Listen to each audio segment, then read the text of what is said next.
ಮುಂಬರುವ ಬಿಹಾರ ವಿಧಾನಸಭೆ ಚುನಾವಣೆಯನ್ನ ಗಮನದಲ್ಲಿಟ್ಕೊಂಡು ಕೇಂದ್ರ ಸಚಿವ ಸಂಪುಟದಲ್ಲಿ ಭಾರೀ ಬದಲಾವಣೆಗಳು ಆಗಬಹುದು ಅಂತ ಹೇಳಲಾಗ್ತಾ ಇದೆ. ಈ ಬಗ್ಗೆ ಅಧಿಕೃತ ಮಾಹಿತಿಗಳು ಕೇಂದ್ರ ಸರ್ಕಾರದ ಕಡೆಯಿಂದ ಬರದೇ ಇದ್ರೂ ಬಿಜೆಪಿ ವಲಯದಲ್ಲಿ ಬಲವಾದ ಸುದ್ದಿಗಳು ಹರಿದಾಡ್ತಾ ಇವೆ.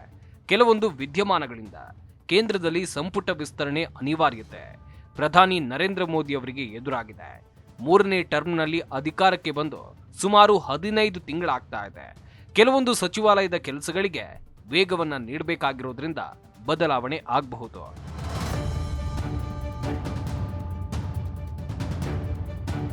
ಕೆಲವೊಂದು ಸಚಿವರಿಗೆ ಕೋಕ್ ಕೊಡುವ ಸಾಧ್ಯತೆ ಬಗ್ಗೆಯೂ ಕೇಳಿ ಬರ್ತಾ ಇದೆ.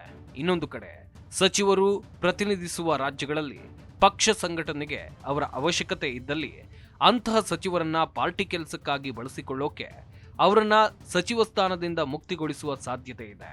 ಪಕ್ಷ ಸಂಘಟನೆಗೆ ಅವಶ್ಯಕತೆ ಬಿದ್ದಲ್ಲಿ ಸಚಿವ ಸ್ಥಾನದಿಂದ ಕೆಳಗಿಳಿಬಹುದು. ನರೇಂದ್ರ ಮೋದಿಯವರ ಮೊದಲ 2 ಟರ್ಮ್ನಲ್ಲಿ ಈಗಲೂ ಸಚಿವರಾಗಿದ್ದವರನ್ನ ಸಂಪುಟದಿಂದ ಕೈಬಿಡೋ ಸಾಧ್ಯತೆಗಳು ಕೇಳಿ ಬರ್ತಾ ಇವೆ. ಅಂತ ಹೇಳಿದ್ರೆ ಪ್ರಮುಖವಾಗಿ ರಾಜ್ಯ ಸಚಿವರು ಅಂತಹ ನಾಯಕರುಗಳನ್ನ ಪಕ್ಷ ಸಂಘಟನೆಗೆ ಬಳಸಿಕೊಳ್ಳೋಕೆ ಕೇಂದ್ರ ಸಚಿವ ಅಮಿತ್ ಶಾ ಯೋಜನೆಯನ್ನು ರೂಪಿಸಿದ್ದಾರೆ ಎನ್ನುವ ಮಾಹಿತಿ ಇದೆ. ಸಚಿವರುಗಳು ಪ್ರತಿನಿಧಿಸುವ ರಾಜ್ಯಗಳಲ್ಲಿ ಮುಂದಿನ 1 ವರ್ಷದಲ್ಲಿ ವಿಧಾನಸಭೆ ಚುನಾವಣೆ ಎದುರಾಗುವಂತಿದ್ರೆ ಮತ್ತು ಪಕ್ಷಕ್ಕೆ ಅವರ ಅವಶ್ಯಕತೆ ಇದ್ರೆ ಅಂತಹ ಸಚಿವರುಗಳನ್ನ ಸಚಿವ ಸ್ಥಾನದಿಂದ ಕೆಳಗಿಳಿಸೋಕೆ ಸೂಚಿಸಿ ಪಕ್ಷ ಸಂಘಟನೆಗೆ ಸೂಚಿಸುವ ಸಾಧ್ಯತೆ ಇದೆ.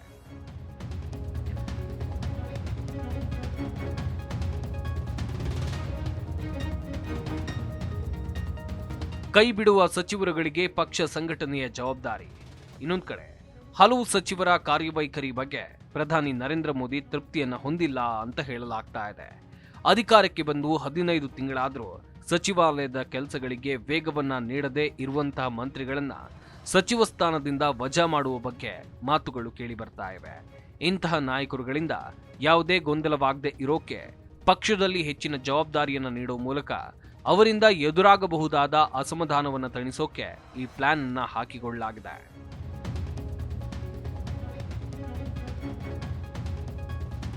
ಕಾರ್ಯಕ್ಷಮತೆ ಸುಧಾರಿಸಿಕೊಳ್ಳದ ಸಚಿವರು 2-3 ಬಾರಿ ಸಚಿವರಾಗಿ ಕೆಲಸ ಮಾಡಿದ್ರು ಕೂಡ ಕಾರ್ಯಕ್ಷಮತೆ ಸುಧಾರಿಸಿಕೊಳ್ಳದ ಸಚಿವರುಗಳ ಬಗ್ಗೆ ಮೋದಿ ಅಸಮಾಧಾನವನ್ನು ಹೊಂದಿದ್ದಾರೆ.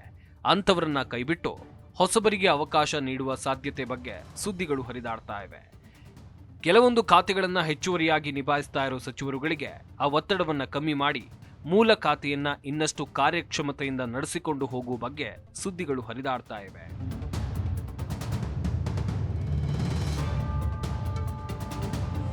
ಆಗಸ್ಟ್ ತಿಂಗಳ ಅಂತ್ಯದ ವೇಳೆಗೆ ಬದಲಾವಣೆ. ಸದ್ಯ ಇರೋ ಮಾಹಿತಿ ಪ್ರಕಾರ ಮುಂದಿನ ಆಗಸ್ಟ್ ತಿಂಗಳಲ್ಲಿ ಸಚಿವ ಸಂಪುಟ ವಿಸ್ತರಣೆ ಅಥವಾ ಪುನರ್ರಚನೆ ಆಗಬಹುದು. ಯಾವ ಸಚಿವಾಲಯದಲ್ಲಿ ಪೂರ್ಣ ಪ್ರಮಾಣದ ಸಚಿವರು ಇಲ್ವೋ ಅಂತಹ ಕಡೆ ಆದ್ಯತೆಯಿಂದ ಸಚಿವರುಗಳನ್ನು ನೇಮಿಸೋಕೆ ಮೋದಿ ಉತ್ಸುಕರಾಗಿದ್ದಾರೆ. ಉದಾಹರಣೆಗೆ ಎಲೆಕ್ಟ್ರಾನಿಕ್ಸ್, ಐಟಿ ಸಚಿವಾಲಯ, ಸಾಮಾಜಿಕ ನ್ಯಾಯ ಮತ್ತು ಈಶಾನ್ಯ ರಾಜ್ಯಗಳ ಅಭಿವೃದ್ಧಿ ಖಾತೆಗೆ ಪೂರ್ಣ ಪ್ರಮಾಣದ ಸಚಿವರನ್ನ ನೇಮಿಸೋ ಬಗ್ಗೆ ಮಾತುಗಳು ಕೇಳಿ ಬರ್ತಾ ಇವೆ.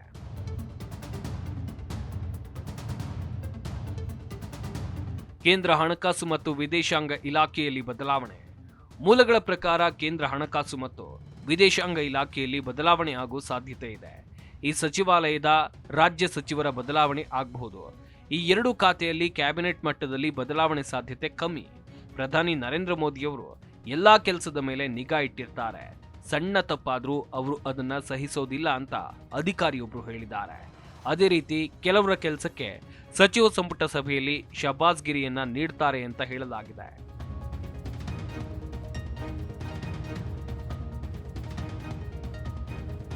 ಬಿಹಾರ ಸಂಸದರಿಗೆ ಹೆಚ್ಚಿನ ಮಣೆ ಹಾಕುವ ಸಾಧ್ಯತೆ.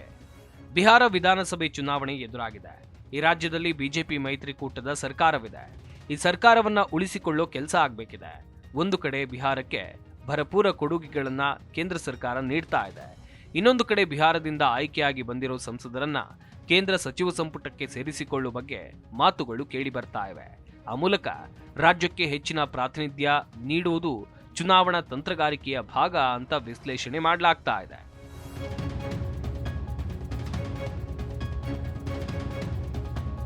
ಒಟ್ನಲ್ಲಿ ಮುಂದಿನ ಆಗಸ್ಟ್ ತಿಂಗಳ ಒಳಗೆ ನರೇಂದ್ರ ಮೋದಿಯವರ ಸಚಿವ ಸಂಪುಟದಲ್ಲಿ ಭಾರೀ ಬದಲಾವಣೆಯಾಗುವ ಸಾಧ್ಯತೆ ಇದೆ. ಹಲವರನ್ನ ಸಚಿವ ಸ್ಥಾನದಿಂದ ಕೈಬಿಟ್ಟು ಪಕ್ಷ ಸಂಘಟನೆಗೆ ಬಳಸಿಕೊಳ್ಳುವ ಸಾಧ್ಯತೆಗಳ ಬಗ್ಗೆ ಸುದ್ದಿಗಳು ಹರಿದಾಡ್ತಾ ಇವೆ. ಅಧಿಕೃತ ಮಾಹಿತಿ ಈ ವಿಚಾರದಲ್ಲಿ ಇಲ್ದಿದ್ರೂ ಬಲವಾದ ಸುದ್ದಿಗಳು ಕೇಳಿ ಬರ್ತಾ ಇವೆ.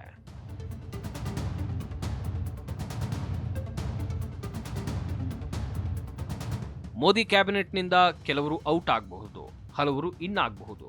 ಕೇಂದ್ರ ಸಚಿವ ಸಂಪುಟದಲ್ಲಿ ಹಲವರ ಬದಲಾವಣೆ ಆಗಬಹುದು. ಹೊಸಬರಿಗೆ ಅವಕಾಶ ಸಿಗಬೇಕು ಅಂತ ಹಲವು ಒತ್ತಾಯಗಳು ಕೇಳಿ ಬರ್ತಾ ಇತ್ತು. ಒಂದಷ್ಟು ಸಚಿವ ಸ್ಥಾನದ ಆಕಾಂಕ್ಷಿಗಳು ಕೂಡ ಮೋದಿ ಸಂಪುಟದಲ್ಲೂ ಇದ್ದಾರೆ. ಅವರಿಗೆ ಈ ಬಾರಿ ಮಂತ್ರಿಗಿರಿ ಕೊಡುವಂತ ಸಾಧ್ಯತೆ ಇದೆ.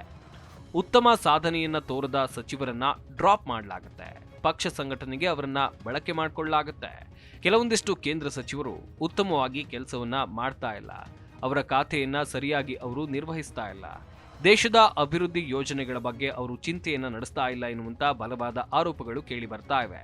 ಹೀಗಾಗಿ ಅವರನ್ನ ಸಚಿವ ಸ್ಥಾನದಿಂದ ಕೈಬಿಟ್ಟು ಹೊಸ ನಾಯಕರಿಗೆ ಅಥವಾ ಅನುಭವಿ ನಾಯಕರಿಗೆ ಪ್ರಧಾನಿ ನರೇಂದ್ರ ಮೋದಿಯವರು ಮಣೆ ಹಾಕ್ತಾರಾ ಎನ್ನುವಂಥದ್ದನ್ನು ಕೂಡ ಕಾದು ನೋಡಬೇಕಿದೆ.